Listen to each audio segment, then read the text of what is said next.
नमस्ते आचार्य जी। हाँ जी, नमस्ते। नमस्ते आचार्य जी।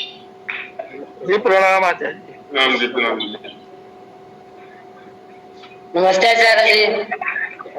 आरभ्य ओम सर्वेभ्यो नमः। आरभ्यताम्। ओम सहना भवतु सहनो भुनक्तु सह वीर्यं करवावहै तेजस्विनावधीतमस्तु मा विद्विषावहै। ओम शांति शांति शांति। क्या हुआ? नेट में गड़बड़ होगी।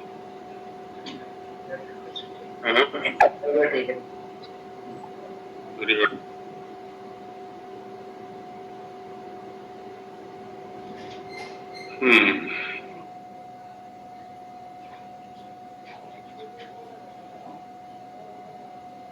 चलिए,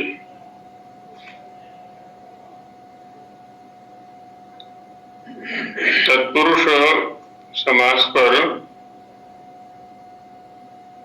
जो उसके अंतर अवान्तर भेद हैं उन पर लगभग चर्चा हमारी हो गई है। तो तत्पुरुष में या अव्ययी भाव में इन्हीं का कुछ विचारणीय हो तो बताएं, फिर आगे बहुव्रीहि में चलते हैं आज।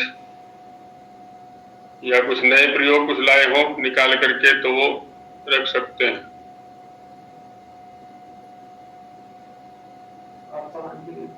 हाँ जी, अभी कर सकते हैं क्या पापाने की कुत्सित ही पर? हाँ, अभी कर लेते हैं। महादेव जी कुछ कहना चाह रहे हैं? जी आचार्य जी नमस्कार, प्रणाम।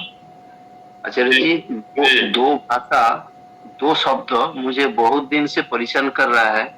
वो है पूजा, पूजा और एक भाषा है प्रसाद।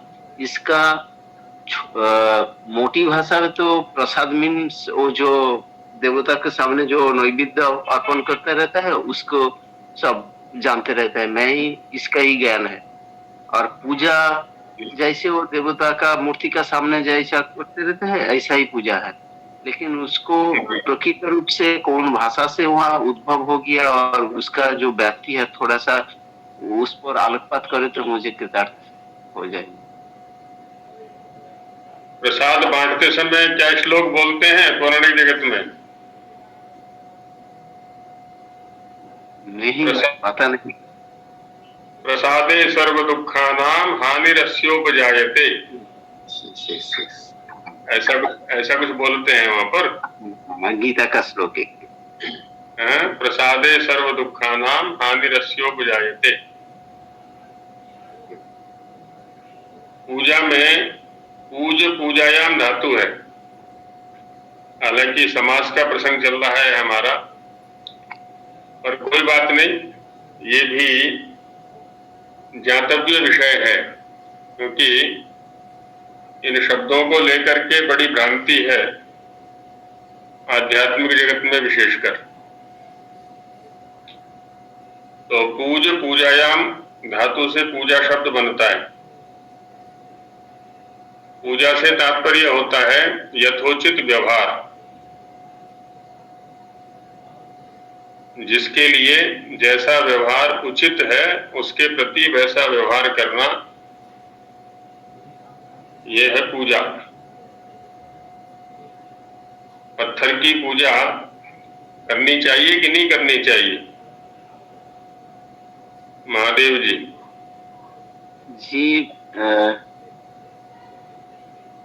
एक स्टेटमेंट है वो जो खेतड़ी में जब विवेकानंद गए थे तो नहीं, बस उतना ही बताइए, पत्थर की पूजा करनी चाहिए कि नहीं करनी चाहिए?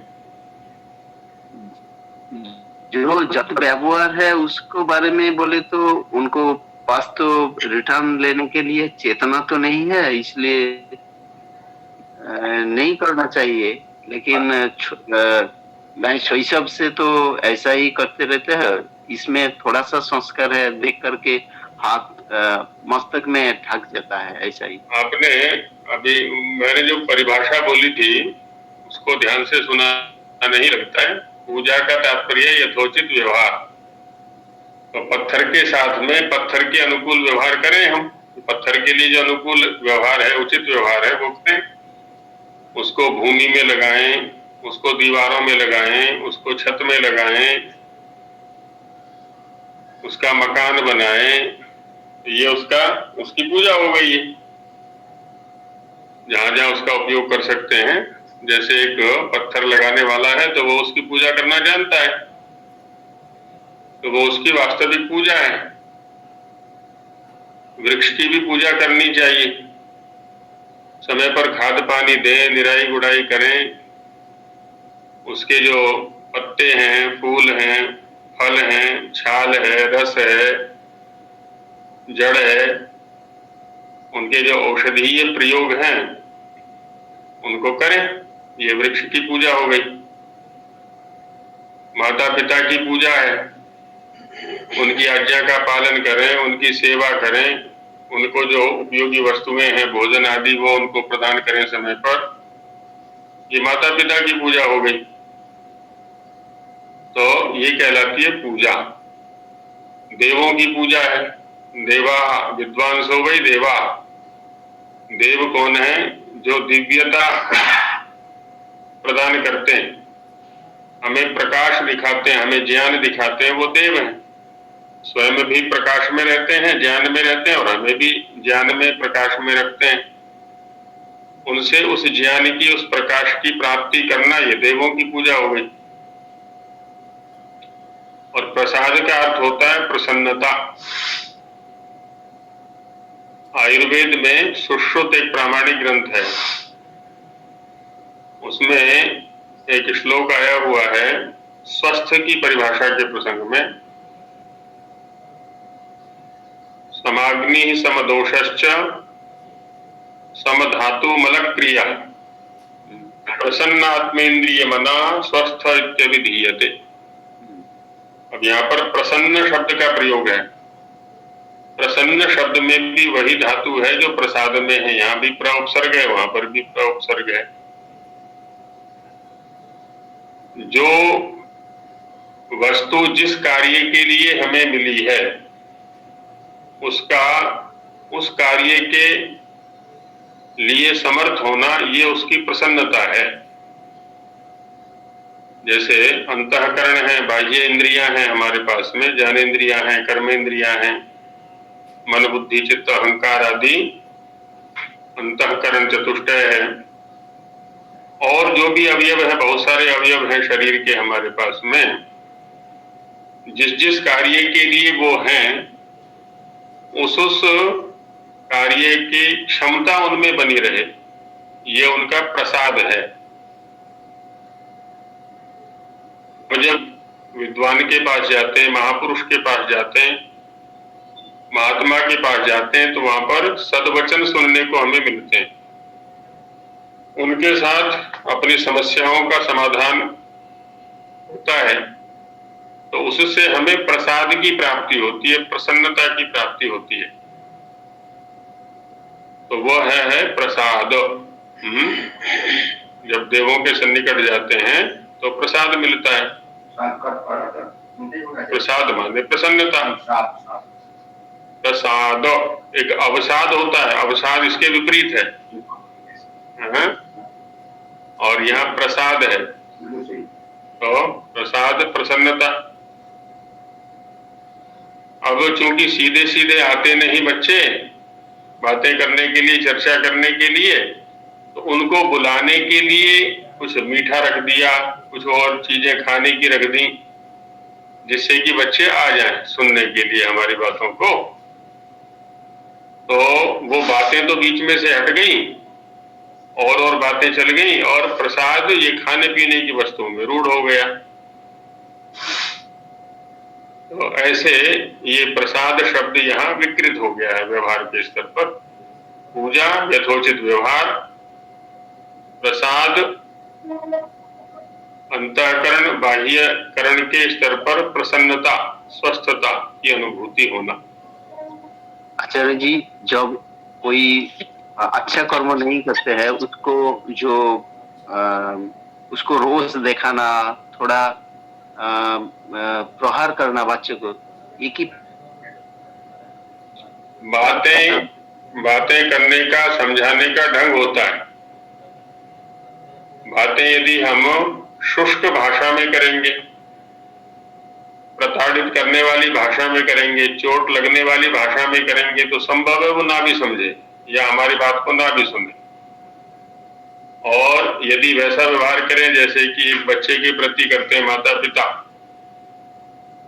प्रेम पूर्वक समझाएंगे, आदर पूर्वक समझाएंगे, तो वो समझ भी जाते हैं। कहीं कहीं प्रताड़ना का भी आश्रय लेना पड़ता है, लेकिन उसके लिए अवसर देख लेना चाहिए। और आचरण से आचरण अधिक सुधरा करता है। पहले हमारा स्वयं का आचरण अच्छा होना चाहिए, जैसा हम दूसरों में आचरण देखना चाहते हैं वैसा आचरण हमारा स्वयं का होना चाहिए। तो आचरण से अग्निना अग्नि ही समिध्यते, अग्नि से ही अग्नि का समिंधन होता है। एक स्वयं प्रदीप्त जो दीपक है, जला हुआ दीपक है, वह ही अग्नि रहित दीपकों को जला सकता है। बुझा हुआ दीपक कभी नहीं जलाया करता किसी को। तो इसलिए हम आचरणवान बने तब हम समझाने वाली कोटि में आते हैं, और यदि हम आचरणहीन हैं तब समझाने वाली कोटि में नहीं है, समझने वाली कोटि में ऐसा रहता है। जी, प्रकृतम अनुसार अभी विषय असर हो जाए। हाँ जी, इसमें धातु है प्रसाद में, प्र उपसर्ग पूर्वक धातु कौन सा हमने लिया है इसमें? शद्री विशरण गत्यवसादनेषु, शद्री विशरण गत्यवसादनेषु सीदति प्रयोग बनता है इसका। तो उसी से ये घय प्रत्यय होकर के प्रसाद बनेगा, निष्ठा क प्रत्यय होकर के प्रसन्न बनेगा, प्रसन्नता बनेगा। जी, राकेश जी भी कुछ कहना चाह रहे हैं संभवतः। आचार्य जी, दो शब्द हैं, एक तो है अहंकार और एक है मक्कार। मक्कार का तो समझ में आएगा, मच कलकेन से मतलब है, और उसी में आचार्य मुची भी पड़ा हुआ है। तो क्या उसे मुक्ति बनेगा? मुक्ति से, हाँ, मुचली मोचने धातु है तो उससे मुक्ति बनेगा, इन प्रत्यय होकर के। अच्छा, तो ये अहंकार किस से बन रहा है, और इसका जो है ये अर्थ कर्ता वगैरह या कर्म वगैरह में है कि कैसे है? अहम शब्द एक निपात है। अच्छा, अहम शब्द एक निपात है। एक तो अस्मद शब्द का भी अहम बनता है, अहम, आवाम, वयम। और एक अहम शब्द ऐसा ही निपात भी है, उसी से कार्य प्रत्यय कर दिया गया, जैसे अकार, मकार, चकार, पकार आदि में होता है, वैसे ही अहम शब्द से भी कार्य प्रत्यय करके अहंकार बना दिया है। ये अहम से तो नहीं बनेगा ना आचार्य, अहंकार? अहम से ही कार होकर के अहंकार बना है। नहीं, नकार अहन, अहन कह रहा हूं। अहंकार ये अनुस्वार होकर के परसवर्ण हो गया, वह पदांत से। अच्छा, ङ रहेगा, अहंकार।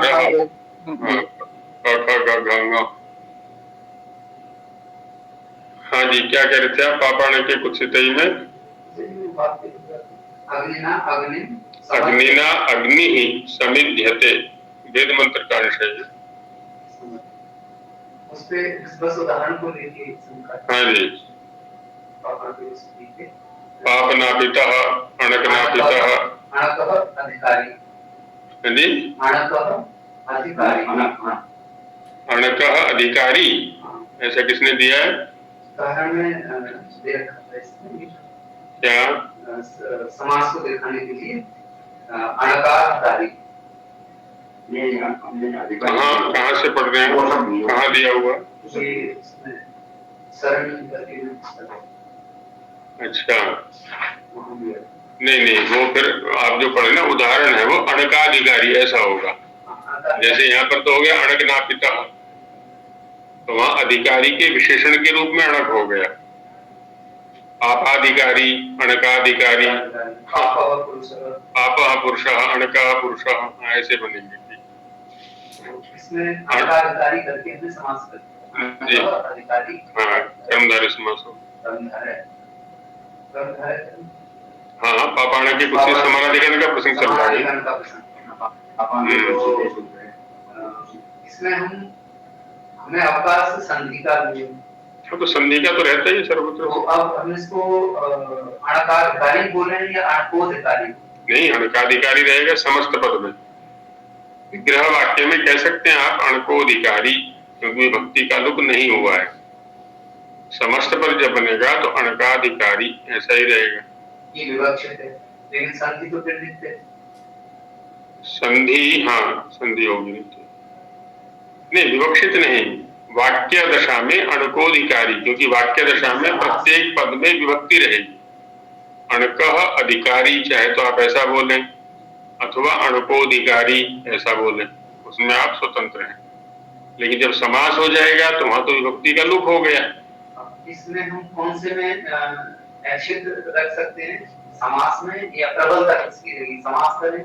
समास में तो नित्य नहीं, वो तो हमारे ऊपर बात है, चाहे वाक्य का प्रयोग करें आप, चाहे समस्त पद का प्रयोग करें, ये तो हमारे ऊपर बात है। लेकिन समास जब करेंगे तो संधि होगी। जब करेंगे तब ये होगी, क्योंकि विभक्ति का लुक हो गया वहां पर। संधि का जो संबंध है वो वर्णों से है, समास का संबंध पदों से है, ऐसा रहता है। और अच्छा जी, एक इस का प्रत्यक्ष हो, इसमें कुत्सितः पंथा, कुत्सितः पंथा का इसमें हम इसको ऊपर का भी बोल सकते हैं। बिल्कुल बोल सकते हैं। तो अब इसमें तो ये नियम नहीं लगेगा, या फिर अच्छा प्रयोग मिल रहा है। हाँ, कुमार जो शब्द का तो प्रयोग होता ही है, यहाँ पर पथिन शब्द में विशेष कह दिया है। कुमार, हाँ, पथिन शब्द का प्रयोग। और किम क्षेत्र के संदर्भ में किम राजा, कुत्सितो राजा किम राजा।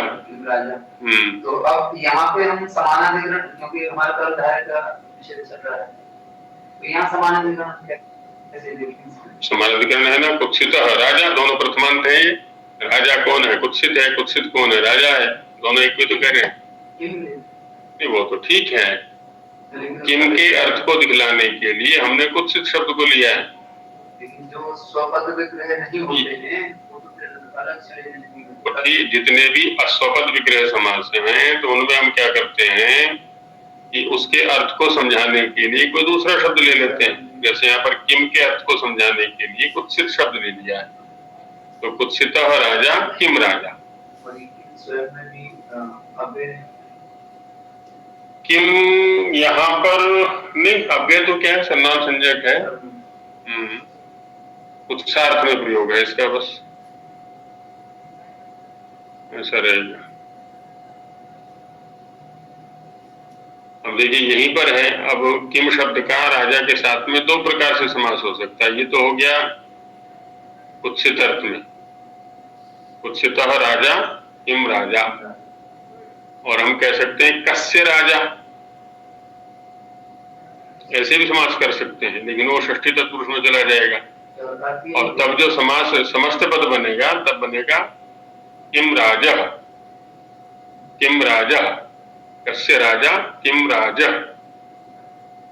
क्योंकि समासांत प्रत्ययों में जाकर के विशेष व्यवस्था हो गई है। कस्य राजा किम राजा, ऐसा बनेगा।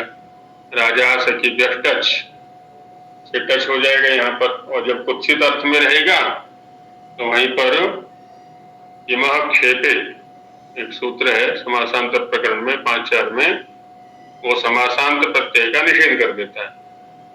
तो किम राजा,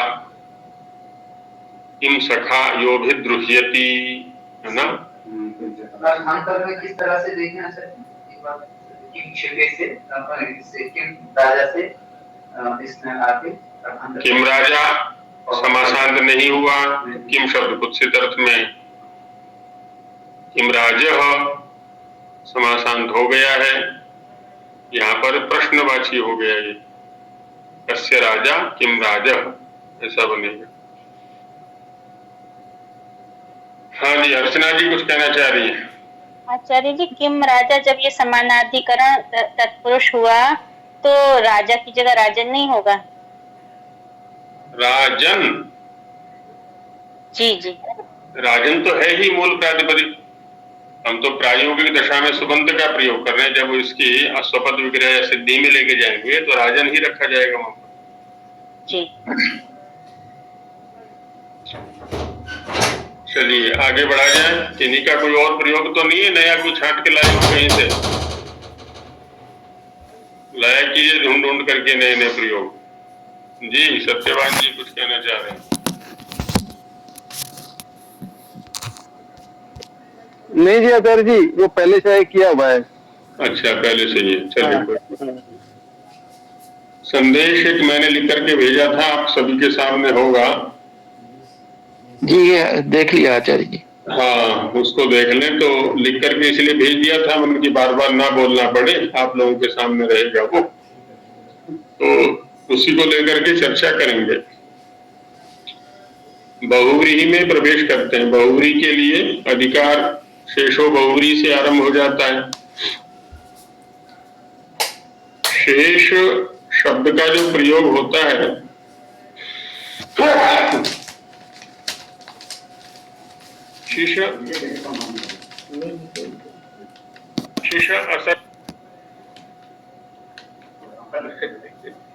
शेष असर्वोपयोगे धातु से शेष बनता है। शेष असर्वोपयोगे, तो शेष का अर्थ क्या होता है? उक्तात् अन्यः शेषः। उक्तात् अन्यः शेषः, उक्त से भिन्न न शेष होता है।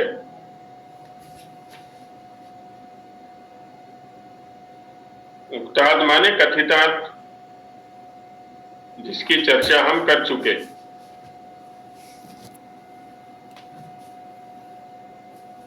उससे जो भिन्न है, बचा हुआ है, उसको शेष कहते हैं।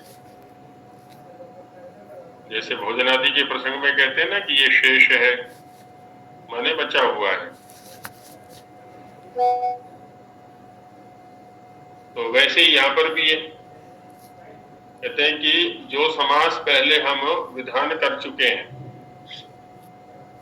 अव्ययी भावः से लेकर के और तत्पुरुष के प्रकरण के अंत तक शेषो बहुव्रीहि से पहले पहले, उससे जो बच गया वो है शेष। उससे जो परिस्थितियां बच गई वो है शेष। जिन परिस्थितियों में समास कर चुके हैं, उन परिस्थितियों से अन्य जो परिस्थितियां बची वो हो गई शेष। तो शेषो बहुव्रीहि, शेषः समासः बहुव्रीहि संज्ञको वेदितव्यः।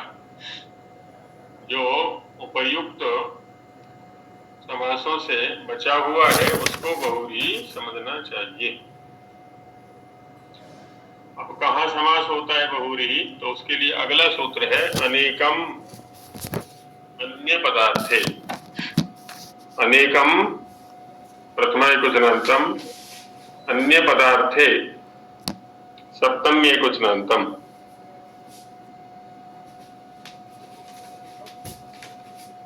अन्य पदार्थे में अन्य पद के अनुसार अंदर कर्मधारय समास करेंगे हम। सत्यवान जी का माइक खुला हुआ है। अन्य पद में समास करेंगे कर्मधारय। अन्यत् च तत्पदम अन्य पदम। अन्य पदस्य अर्थः अन्य पदार्थ। अन्यत् च तत्पदम अन्य पदम, अन्य पदस्य अर्थः अन्य पदार्थ।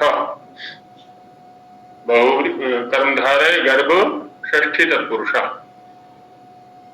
अन्य पदार्थ में जो समास हुआ हमारा, कर्मधारय गर्भ षष्ठी तत्पुरुष। कर्मधारय है गर्भ में जिसके, अंदर जिसके, ऐसा षष्ठी तत्पुरुष समास यहां पर हुआ। तस्मिन अन्य पदार्थ है। अब देखिए यहां पर अन्य शब्द का प्रयोग किया है, और अन्य शब्द का जो प्रयोग किया जाता है हम सभी जानते हैं, जो हमारे सामने है, जो हमारे उपयोग में है, उससे जो बचा वह अन्य होता है, या जिससे हमारा परिचय है उससे जो बचा वो अन्य हो गया।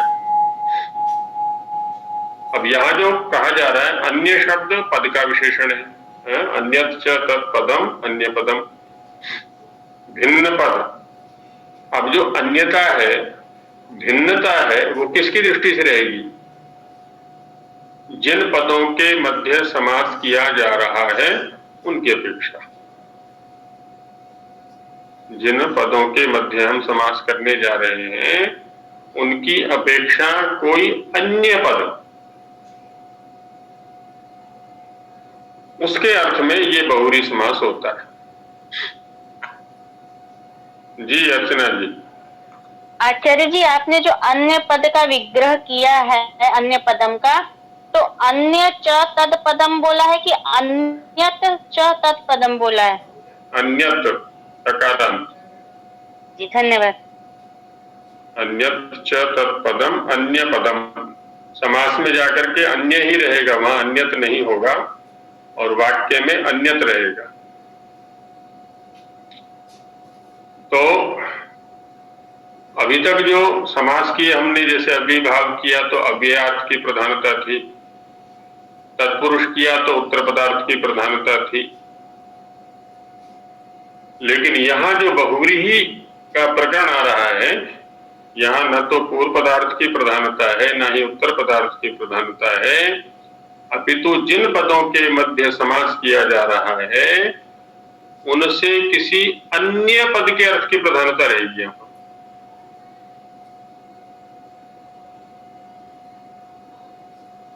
इसीलिए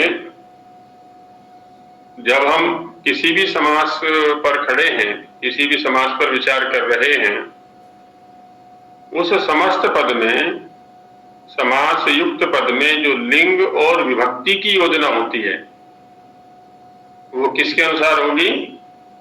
जिसके अर्थ की प्रधानता होगी। अभिभाव में अव्ययार्थ की प्रधानता थी, इसलिए अव्यय के अनुसार लिंग विभक्ति वचन हुए। वहां पर नपुंसक लिंग हो गया, एक वचन हो गया। तत्पुरुष में उत्तर पदार्थ की प्रधानता रहती है, इसलिए वहां पर लिंग विभक्ति वचन उत्तर पदार्थ के अनुसार होंगे, पूर्व पदार्थ गौण हो जाता है। बहुव्रीहि के अंदर दोनों पदार्थ गौण है, पूर्व पदार्थ भी और उत्तर पदार्थ भी गौण है, इसलिए इनके अनुसार लिंग विभक्ति वचन नहीं होंगे, अपितु अन्य पदार्थ की प्रधानता है, इसलिए अन्य पदार्थ के अनुसार यहाँ पर लिंग विभक्ति वचन रहेंगे। अन्य पदार्थ जिस भी लिंग विभक्ति वचन से युक्त होगा, समास के भी वे ही लिंग विभक्ति वचन रहेंगे। कुछ शब्दों पर कल या परसों हमने चर्चा की थी। अब जैसे अमूल्य शब्द को लिया हमने, विद्या के लिए अमूल्य शब्द का प्रयोग करेंगे संस्कृत में, तो क्या करेंगे? अमूल्या। विग्रह वही रहेगा, न विद्यते मूल्यम। अब चूंकि विद्या को कहना है इसलिए यस्याह सा अमूल्या विद्या।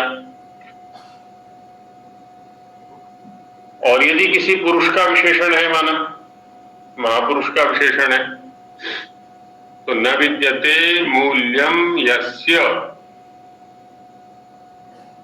सह अमूल्यः पुरुषः, अमूल्यः बन गए। यदि नपुंसक लिंग की प्रधानता है, कुलम आदि या रत्नम आदि विशेष्य है, तो न विद्यते मूल्यम यस्य तत् अमूल्यम रत्नम। मूल्य शब्द नपुंसकलिंग में है हालांकि, लेकिन अन्य पदार्थ कभी स्त्रीलिंग था, कभी पुल्लिंग था, कभी नपुंसकलिंग था। समास का भी वह लिंग होता चला गया। ऐसे ही वचन भी, विभक्ति भी उसी के अनुसार होते रहेंगे, विशेष्य के अनुसार। एक तरह से हम ये भी कह सकते हैं कि जो बहुव्रीहि है ना, प्राय विशेषण के रूप में आता है। अन्य पदार्थ जो है वो विशेष्य रहेगा प्रधान होने के कारण से। तो ये स्थितियां रहती हैं। अब जिन पदों के मध्य हम बहुव्रीहि समास करेंगे, उन पदों की दो प्रकार की स्थितियां रहेंगी। उनके लिए संदेश में लिखा हुआ है समानाधिकरणो बहुव्रीहि और व्यधिकरणो बहुव्रीहि। समानाधिकरण और व्यधिकरण शब्दों को हमने कर्मधारय के प्रसंग में समझने का प्रयास किया था। मोटे मोटे स्तर पर यदि समझे तो समानाधिकरण से सब तात्पर्य है समान विभक्ति वाले, दोनों में समान विभक्ति हो, एक ही विभक्ति या तो प्रथमा वाले रहे या द्वितीय वाले रहे, जिस भी है एक ही विभक्ति रहेगी दोनों के अंदर, तो वो है समानाधिकरण बहुव्रीहि। अधिकरण का अर्थ होता है अविधेय। विशेषण और विशेष्य के अंदर ये समास होगा बहुव्रीहि। कर्मधारय भी विशेषण विशेष्य में होता है, समानाधिकरण बहुव्रीहि भी विशेषण विशेष्य के मध्य होता है। भेद केवल इतना होता है, कर्मधारय समास में उत्तर पदार्थ की प्रधानता रहेगी और बहुव्रीहि में अन्य पदार्थ की प्रधानता रहेगी। समाज जो हमने किया था उसमें भी पंचानाम, उलानाम, दिगु की परिस्थितियां तीन थी केवल, उनसे बाहर दिगु नहीं जाएगा। वो ठीक है, विशेषण विशेष्य तो रहेगा क्योंकि समानाधिकरण ने चल रहा है वहां पर भी समानाधिकरण ने ये चल रहा है। वहां विशेषण नियत है, दिशावाची होगा अथवा संख्यावाची होगा, दिक् संख्य ये चल रहा है। परिस्थिति भी नियत कर दी गई, तद्धितार्थ, उत्तरपद और समाहार, बस इससे बाहर दिगु नहीं जाएगा।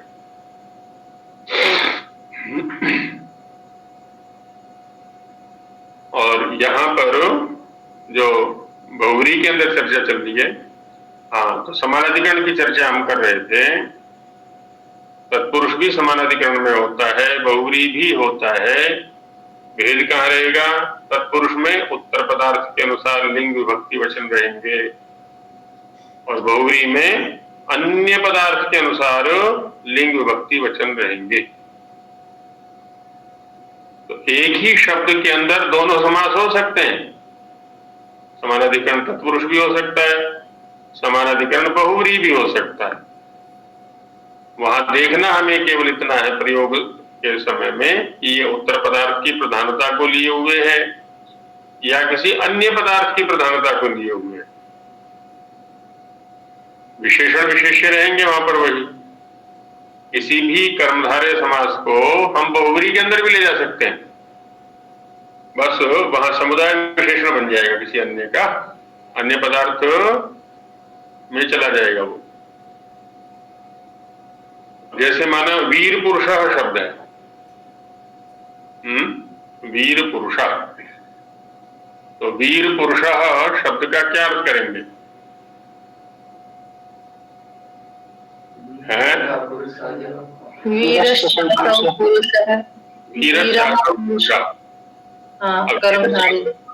यहाँ पर क्या है ना, वीर पुरुष का विशेषण है और पुरुष के अर्थ की प्रधानता है, तो कर्मधारय समास हो गया। वीरश्चासौ पुरुषः। अब यही शब्द बहुव्रीहि में भी जा सकता है, लेकिन पुरुषः यस्मिन्, हाँ, वीराः पुरुषाः यस्मिन् कह लें, यस्य राज्यः, वीराः पुरुषाः यस्य या यस्मिन् कोई भी कर सकते हैं। तो वीर पुरुषो ग्रामः या वीर पुरुषो राजा। अब ये हमें प्रयोग में देखना पड़ेगा, वाक्य में देखना पड़ेगा कि ये पूरा समस्त पद किसी का विशेषण है या उत्तर पदार्थ की प्रधानता दी हुई है।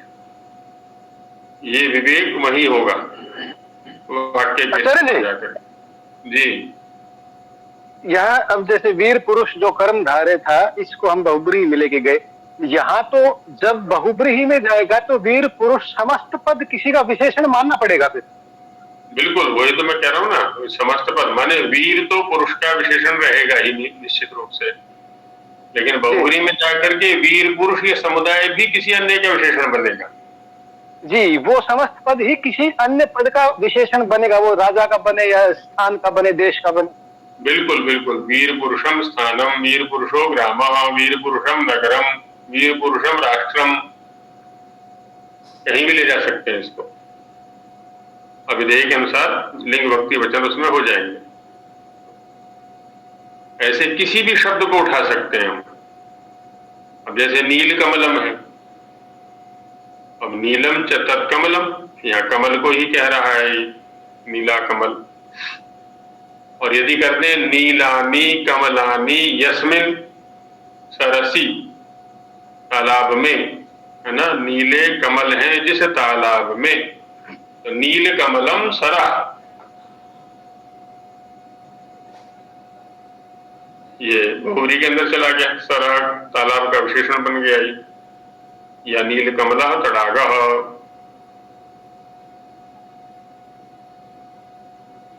समानाधिकरण में बस ये थोड़ी सावधानी हमें रखनी पड़ती है। जब शब्द सामने आए हमारे कहीं भी वाक्य के अंदर, तो उसके विशेषण को पकड़ने का प्रयास करें कि इसका प्रयोग किसके लिए हो रहा है। इसमें आचार्य जी जैसे नील कमल तड़ागह जब बोला, समास तो बहुब्रीहि बना लिया, अब नील कमल में क्योंकि वहां विभक्ति का प्रयोग किया हमने, क्या ये नील कमल तड़ागह ऐसा हो सकता है? बिल्कुल हो सकता है। कर्मधारय समास फिर से कर देंगे, नील कमलस चातौ तड़ागह, नील कमल तड़ागह,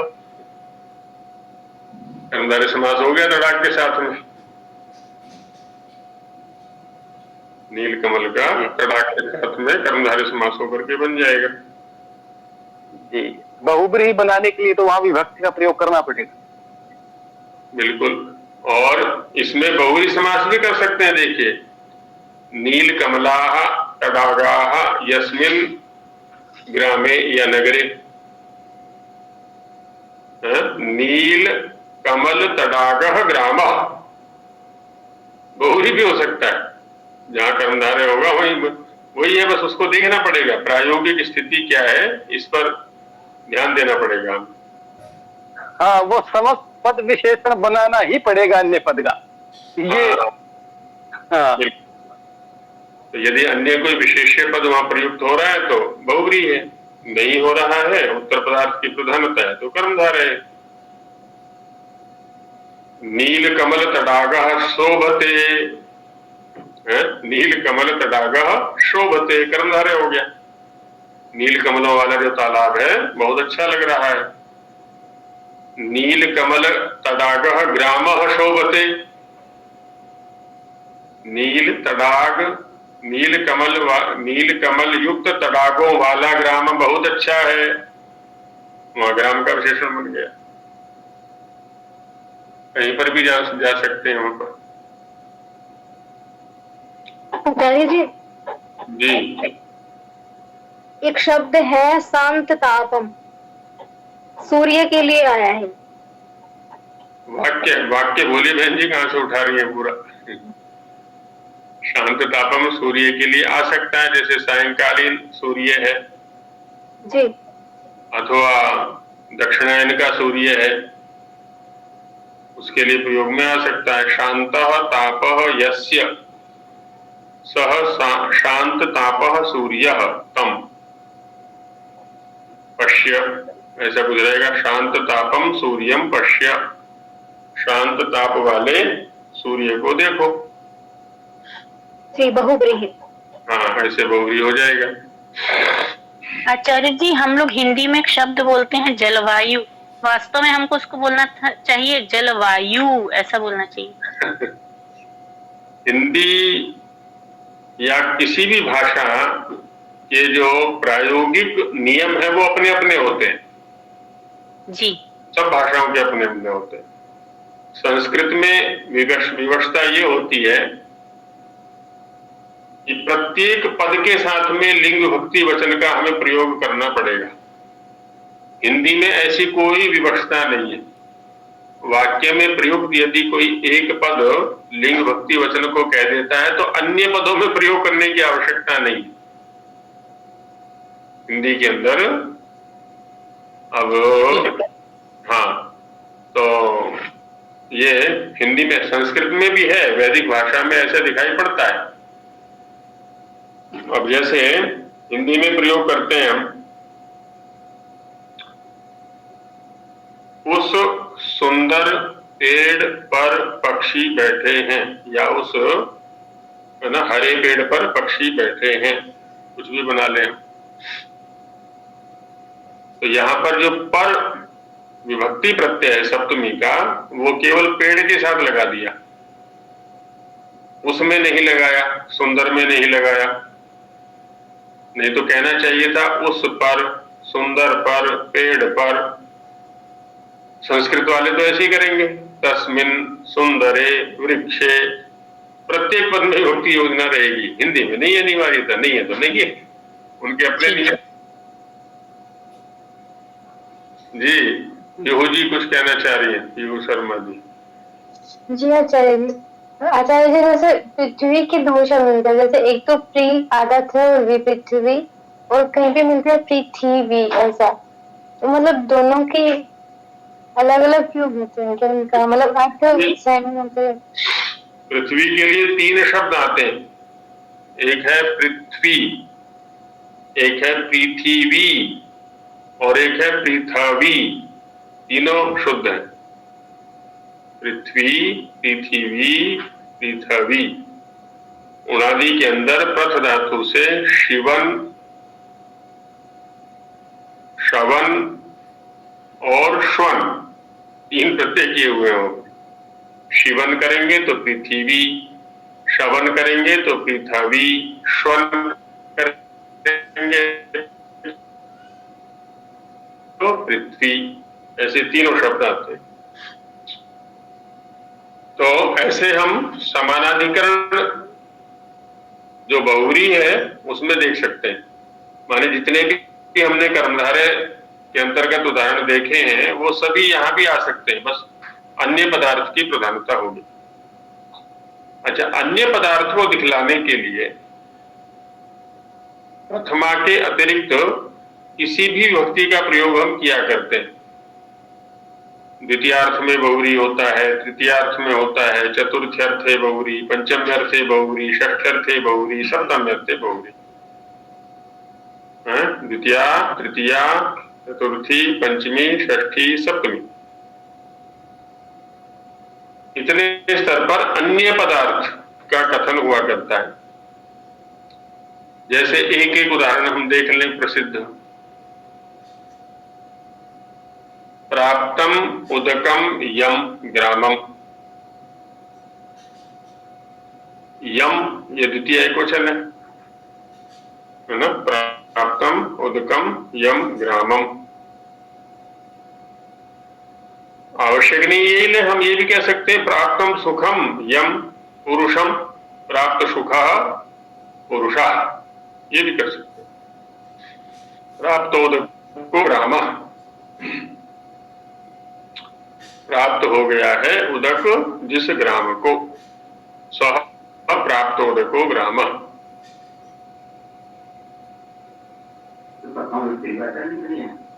नहीं, यम प्राप्तोदक ग्राम। हाँ, तो वहां तो अभी चूंकि ग्राम में हमें कोई विभक्ति विशेष विवक्षित नहीं है। प्राप्तोदकम ग्रामम गच्छ, तो वहां द्वितीय आ जाएगी। प्राप्तोदके ग्रामे, वहां सप्तमी आ जाएगी। ऐसे तृतीयार्थे बहुरी, तृतीयार्थ में भी बहुरी बनेगा।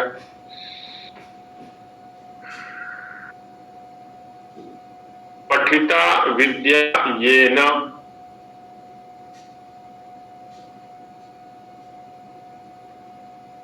पढ़ ली है विद्या जिसने, पठिता विद्या येन सह पठित विद्या पुरुषः, जिसने विद्या पढ़ ली है वह पठित विद्या कहलाएगा। पठित विद्या पुरुषः। महादेव जी सुनाइए। जी आचार्य जी, अभी जो पानी डिफरेंट ग्राम में जा रहा है प्रकल्प के अंदर, तो वो ग्राम तो पानी प्राप्त हुआ, उसको बारे में कैसा शब्द चुना जाएगा? फिर से बोलिए, क्या प्रसंग बोला आपने, सुन नहीं पाया। वो जो ग्राम में जो पानी जा रहा है, पीने का पानी। अच्छा, हाँ, वहां पर भी हो जाएगा, ठीक बात। प्राप्तोदको ग्राम, जी, जिस गांव को ये जल प्राप्त हो गया है तो सब प्राप्तोदको ग्राम, इसका प्रयोग कर देंगे। ऊढ़ः रथः येन सह ऊढ़रथः वृषभः। ऊढ़ः रथः येन सह ऊढ़रथः ऋषभः, वृषभनि ऋषभः। ढोया है रथ को जिसने, वहन किया है रथ को जिसने, ऐसा जो बैल या अश्व कह ले, ऊढ़ रथो अश्वः, ऐसा कह सकते हैं।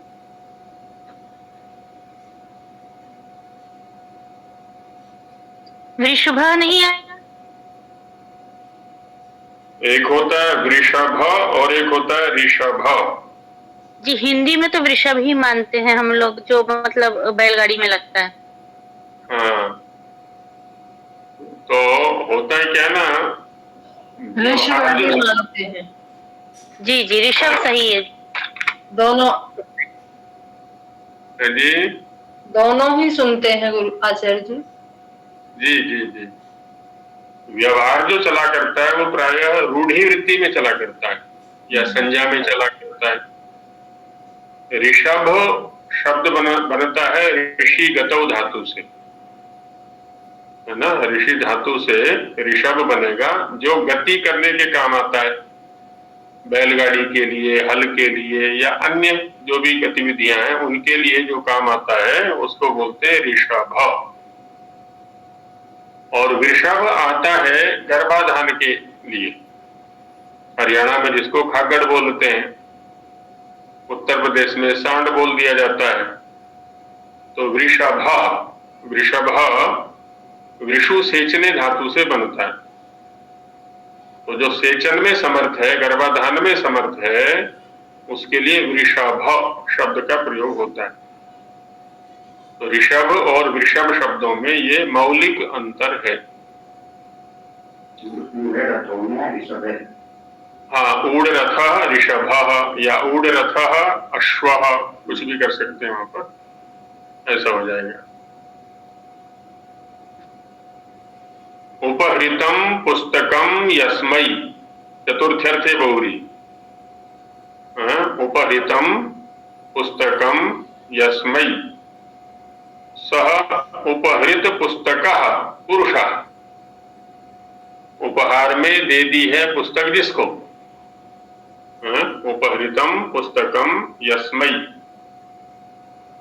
उपहृत पुस्तकः पुरुषः। तो ये चतुर्थ्यर्थ में ऐसे और भी बना सकते हैं हमको, जितने भी चाहें। आचार्य जी, जी, चंद्रमौली, मौली शब्द का क्या अर्थ है? मौली शब्द का अर्थ है चूड़ा आदि जो सिर के ऊपर बांधी जाती है, उसको क्या बोलते हैं? मौली ही तो होती है, वो सिर के ऊपर बांधी जाती है। और चंद्र मौलौ यस्य सह चंद्रमौली शिवः। चंद्र है मौली पर जिसके, बहुरी समास हो गया। मतलब जूड़े के ऊपर। हाँ, जूड़े के ऊपर चंद्र है, जूड़े इसके को तो शिव जी, हाँ, शिव जी के सिर के ऊपर दिखाते हैं चंद्र को, जी जी जी। शीतलता का प्रतीक है। मौली बंधन एक क्रिया भी तो होती है, कहाँ होती है? मौली बंधन क्रिया भी होती है, तो ये हो जाएगा चक्र चंद्र मौलौ यस्य सह चंद्रमौली शिव, ऐसा प्रयोग हो जाएगा। तो ये चतुर्थ अर्थ में बहुरी देखा हमने, एक एक प्रयोग लिख रहे हैं केवल देखने की दृष्टि से। उपहृतम पुस्तकम यस्मै, आपने कुछ और लिखा होगा, पहले समास पढ़ चुके हैं ना आप। उपहृतम पुस्तकम यस्मै, उपहार में दे दी है पुस्तक जिसको, तो ये चतुर्थ अर्थ है बहुरी हो गया। समानाधिकरण चल रहा है अभी हमारा सारा का सारा, ये व्यधिकरण नहीं है इसमें, सब में समान विभक्ति वाले हैं ये। अब पंचम अर्थ है बहुरी लिखते हैं।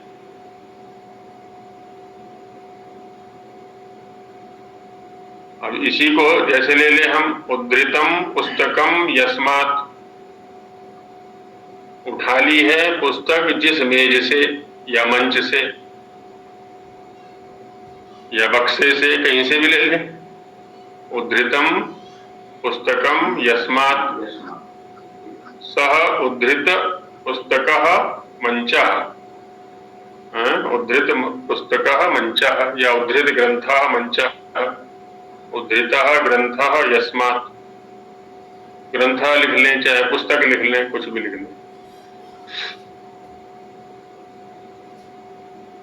ऐसा मंच, ऐसा मेज जहां से कि पुस्तक उठा ली है, तो मेज खाली हो गया।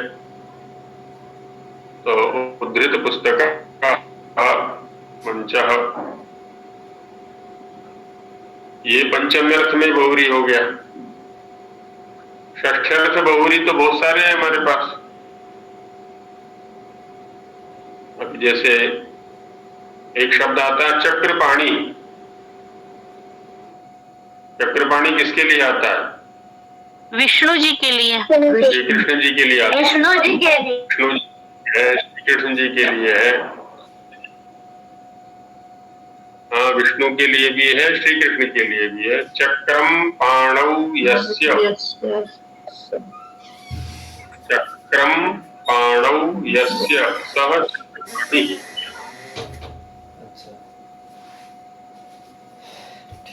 तो यहाँ तो व्यधिकरण हो गया गुरु जी, सप्तमी दिखाई दे रहा है इसमें। हाँ हाँ, ये बहुरी, हाँ ठीक बात है, ये व्यधिकरण में चला गया। चक्रम पाणौ यस्य, ये व्यधिकरण में चला गया। समानाधिकरण का लेते हैं। प्रीति जी कुछ कहना चाह रही हैं। आचार्य जी, जैसे तो पाणौ प्रथमा विभक्ति और द्विवचन का प्रयोग किया गया, लेकिन उनके हाथ में तो एक में ही चक्र होता है ना। पाणी शब्द का सप्तमी एक वचन पाणौ, जैसे हरि का हरौ। अच्छा जी जी। में, हाथ में। समानाधिकरण बहुरी देखते हैं सप्तम अर्थ में, ये क्या कहते हैं षष्ठ अर्थ में, ये तो व्यधिकरण बहुरी में चले गए हम। दीर्घाः केशाः यस्य सह दीर्घ केशः,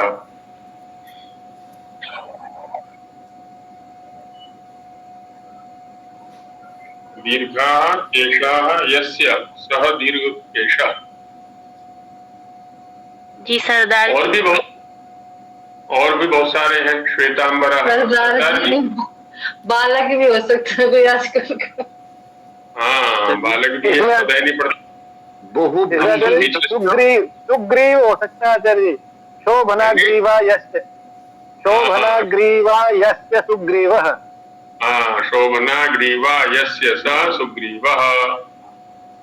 शोभनम बहुव्रीहि यस्य, हाँ बिल्कुल, ये जाएगा बिल्कुल। बहुव्रीहि शब्द भी समानाधिकरण का ही है। बहुव्रीहि यस्य सः बहुव्रीहि पुरुषः।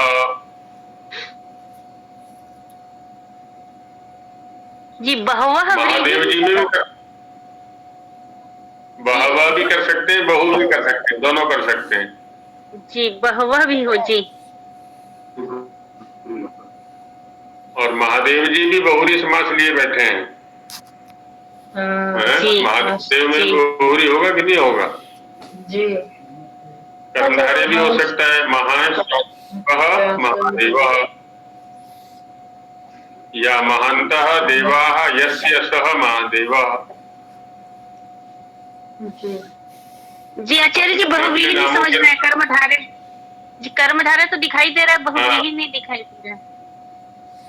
हाँ बस वही है। अन्य पदार्थ हो गया तो बहुव्रीहि हो गया, उत्तर पदार्थ प्रधान हो गया तो कर्मधारय हो गया। ऐसे और भी बहुत सारे समित पाणी शब्द का प्रयोग करते हैं। समित पाणी होकर गुरु के पास जाना चाहिए।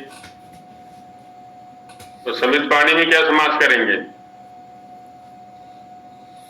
व्यधिकरण में चला जाएगा, लेकिन वो जैसे चक्रपाणी व्यधिकरण का था ना, ऐसे समित पाणी भी व्यधिकरण का। व्यधिकरण पर कल चर्चा करेंगे, आज समाधिकरण को ले लेते हैं केवल। हाँ जी, आर्ष कन्या वाले क्या पूछ रहे हैं? आचार्य जी महाभाष्य महान भाष्य थोड़ा ठीक बोला, थोड़ा गलत बोला। भाष्यम शब्द नपुंसकलिंग है, इसलिए महत् च तत् भाष्यम, महाभाष्यम कर्मधारय समास होगा, बहुव्रीहि नहीं है वहां पर। महत् च तत् भाष्यम महाभाष्यम। जी आचार्य जी महादेव में जो बहुव्रीहि का विग्रह किया था वो कैसे किया था, फिर से बताना, सुना नहीं। महान्तः देवाः यस्य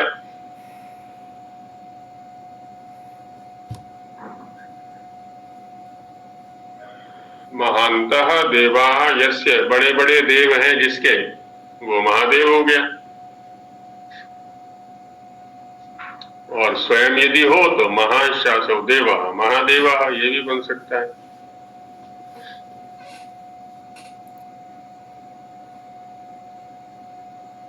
तो ये षष्ठ्यर्थ में बहुव्रीहि किया हमने, है ना, समानाधिकरण में षष्ठ्यर्थ में बहुव्रीहि। अब सप्तमी अर्थ में बहुव्रीहि कर लेते हैं।